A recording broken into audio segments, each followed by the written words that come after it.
Movie की शुरुआत होती है 1958 से। इटली में ब्रूथल को लेकर एक बिल पास करने की कोशिश की जा रही है। इस बिल में ब्रूथल को इल्लीगल करार दिया जाना है।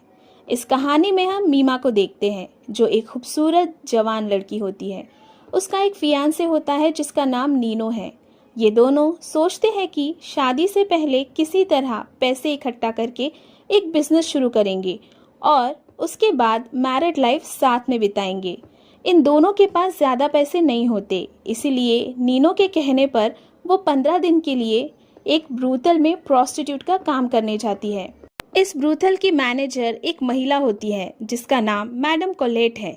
वो उसे यहाँ के रूल्स एंड रेगुलेशन समझाती है और बताती है कि हर प्रोस्टिट्यूट को अपने प्रॉफिट का 50% शेयर यहाँ देना पड़ता है। उस शेयर से इन्हें यहाँ पर घर दिया जाता है और साथ में इनके सारे खर्चों को कवर किया जाता है। इसके बाद मैडम कोलेट उसे एक डॉक्टर के पास ले जाती है और उसका मेडिकल चेकअप करवाती है। यहाँ मीमा को एक नया नाम दिया जाता है, पेपरिका। अब मीमा एक प्रोस्टिट्यूट के तौर पर अपना काम शुरू करती है। उसका पहला कस्टमर फ्रैंको होता है, जो उसे बेहद पसंद करने लगता है। एक दिन पेपरिका जब फ्रैंको के साथ डिनर करने जाती है, तब वो अपने फियांसे नीनो को किसी और लड़की के साथ देखती है। तो पेपरिका उसके पास जाती है और उस लड़की के बारे में पूछती है। यहाँ नीनो कहता है कि अब वो पेपरिका में इंटरेस्टेड नहीं है और वो इस एंगेजमेंट को तोड़ना चाहता है। अब पेपरिका उदास होकर फ्रैंको को सारी बात बताती है। इसके बाद ये दोनों इंटीमेट होने लगते हैं। अगली सुबह फ्रैंको पेपरिका को प्रपोज करता है और कहता है कि वो उससे शादी करना चाहता है। लेकिन नीनो से प्यार में धोखा खाने के बाद पेपरिका फिर से प्यार के चक्कर में नहीं पड़ना चाहती और अब वो प्रोस्टिट्यूशन में ही अपना करियर बनाने का डिसाइड करती है और इसी तरह बेहद से कस्टमर को वो अपनी सर्विस देती है। इसके बाद पेपरिका एक ट्रेन से जा रही होती है, तब वहाँ उसे रिको नाम का आदमी मिलता है, जो उसे कहता है कि उसने पेपरिका को मैडम कोलेट के ब्रूथल में देखा था। रोको उसे अपने घर ले जाता है और उसके साथ इंटीमेट होने लगता है। अगले दिन रोको पेपरिका को एक क्लब में ले जाता है, जहां बेहद पैसे वाले लोग आया करते हैं। इसके बाद पेपरिका यहाँ भी अपनी सर्विस देना शुरू करती है। एक दिन पेपरिका को उसके कलीग के साथ एक कस्टमर के घर भेजा जाता है।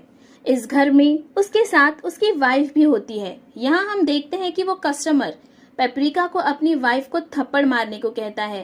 पेपरिका ऐसा करती भी है और इसके बाद सभी हंस पड़ते हैं। कुछ दिन बाद हम देखते हैं कि पेपरिका का अंकल यहाँ पर आता है। वह पेपरिका को पहचान लेता है और इस काम के लिए पेपरिका को ब्लैकमेल करता है और किसी को न बताने के लिए अक्सर उसका फायदा उठाने लगता है। इसीलिए वो इस बारे में अपने फ्रेंड रोको को बताती है। इसके बाद अगली बार जब पेपरिका का अंकल आता है, तब रोको आकर उसको सबक सिखाता है और उसकी इंसल्ट करता है। कुछ दिनों के बाद पेपरिका मिलान जाती है। यहाँ वो एक नया ब्रूथल ज्वाइन करती है। उसे कहा जाता है कि उसे अपने इनकम का 60% शेयर देना होगा। पहले तो पेपरिका इनकार करती है, पर यहाँ की ओनर कहती है कि यहाँ कमाई ज़्यादा होती है, इसलिए वो शेयर ज़्यादा लेते हैं।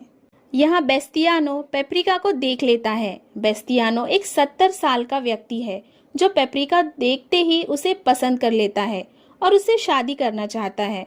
वो उसे अपने साथ अपनी पार्टी में ले जाता है। यहाँ पर वो पेपरिका से अपनी शादी की अनाउंसमेंट करता है। यहाँ पेपरिका एक वेटर को देखती है और उससे बात करते हुए उसे सिड्यूस करने लगती है। इसके बाद दोनों जाकर एक कमरे में इंटीमेट होते हैं। इतने में बेस्तियानो यहाँ पहुँच जाता है और वेटर को यहाँ से भगा देता है और खुद ही उसके साथ इंटीमेट होने लगता है। इसके बाद बेस्तियानो पेपरिका को अपनी फैमिली से इंट्रोड्यूस करवाता है, लेकिन शादी होने से पहले ही बेस्तियानो की हार्ट अटैक से डेथ हो जाती है।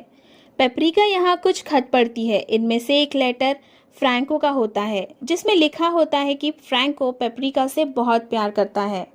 इतने में रेडियो पर खबर आती है कि बिल पास हो चुका है और अब वेश्यावृत्ति अलाउड है, इसे लीगल करार दिया गया है, पर शर्त रखी गई है कि कोई भी थर्ड पार्टी इसमें शामिल ना हो। इस खुशी में पेपरिका और उसके दोस्त आपस में पार्टी करते हैं, डांस करते हैं और बेहद इंजॉय करते हैं। मूवी के एंड में हम देखते हैं कि फ्रैंको एक शिप में आ रहा होता है। तब पेप्रिका अपने दोस्त को कहती है कि अब वह फ्रैंको से शादी कर लेगी और सेटल हो जाएगी। इसके साथ ही ये मूवी यहीं पर एंड हो जाती है। सो फ्रेंड्स, मूवी की एक्सप्लेनेशन अच्छी लगी हो तो वीडियो को लाइक और चैनल को सब्सक्राइब करें। Thanks for watching.